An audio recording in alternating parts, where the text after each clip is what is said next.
আসসালামু আলাইকুম। আজকের ভিডিওটি কী নিয়ে হতে চলেছে তা আপনারা টাইটেল এবং থাম্বনেল দেখে হয়তো বুঝেই গেছেন। এই ভিডিওটি হতে চলেছে মৃত সাগর সফরের দ্বিতীয় পর্ব, তাই ভিডিওটি খুব বেশি বড় না করে সংক্ষিপ্ত করার চেষ্টা করব ইনশাআল্লাহ।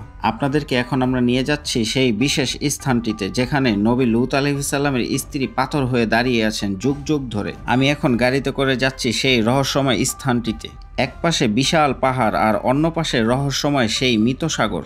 এই পথ ধরে চলতে চলতে আমার মনে পড়ে যায় সেই ইতিহাসের কথা, সেই গজবের ঘটনা যা আজ ইতিহাস নয় বরং জীবন্ত নিদর্শন হয়ে দাঁড়িয়ে আছে।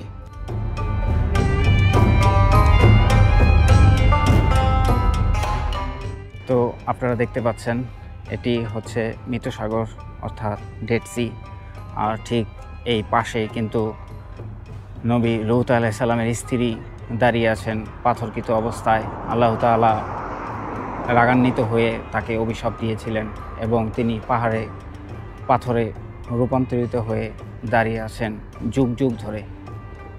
এবং ঠিক এই স্থানেই কিন্তু ছিল নবী লূত আলাইহিস সালামের কওম, অর্থাৎ এই মৃত সাগরের স্থানেই ছিল নবী লূত আলাইহিস সালামের কওম, এখানেই বসবাস করত।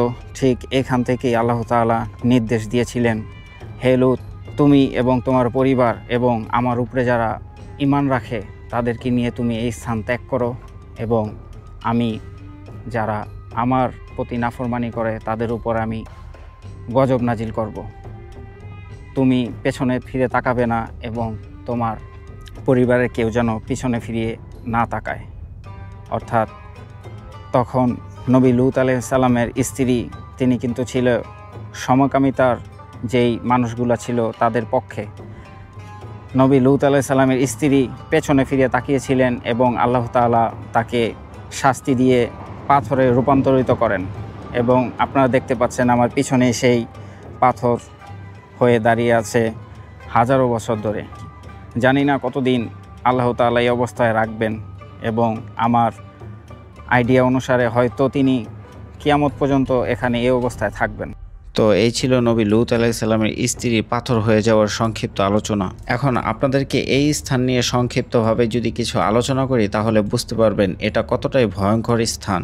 যে স্থানে নবী লূত আলাইহিস সালামের কম বসবাস করতেন সেই স্থানটিতে কিন্তু আল্লাহ তাআলা গজব দিয়েছিলেন জিবরাইল আলাইহিস সালামের মাধ্যমে। আর আপনারা এখন যে স্থানটি দেখতে পাচ্ছেন অর্থাৎ নবী লূত আলাইহিস সালামের স্ত্রী পাথর হয়ে যাওয়ার ঘটনার স্থানটি, এখানে কিন্তু গজব দিয়েছেন আল্লাহ তাআলা নিজে। তাই এই স্থানের কিছু বিশেষত্ব রয়েছে। এখানে যারা ঘুরতে আসেন বা আল্লাহ তাআলার এই গজবের নিদর্শন দেখতে আসেন তারা কিন্তু সচরাচর গাড়ি থেকে নামে না, গাড়ি থেকে হালকার উপর দেখে চলে যায়, কারণ এখানকার পরিবেশটা খুবই ভয়ঙ্কর। এখানে বেশিক্ষণ অবস্থান নিলে মাথা ব্যথা ও বমি পর্যন্ত হওয়ার সম্ভাবনাও দেখা দেয়।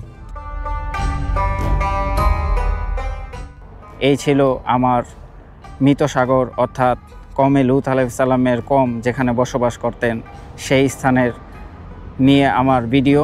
তো দেখা হচ্ছে পরবর্তী কোনো ভিডিওতে। সে পর্যন্ত সবাই ভালো থাকবেন, সুস্থ থাকবেন। আসসালামু আলাইকুম ওয়া রাহমাতুল্লাহি ওয়া বারাকাতুহু।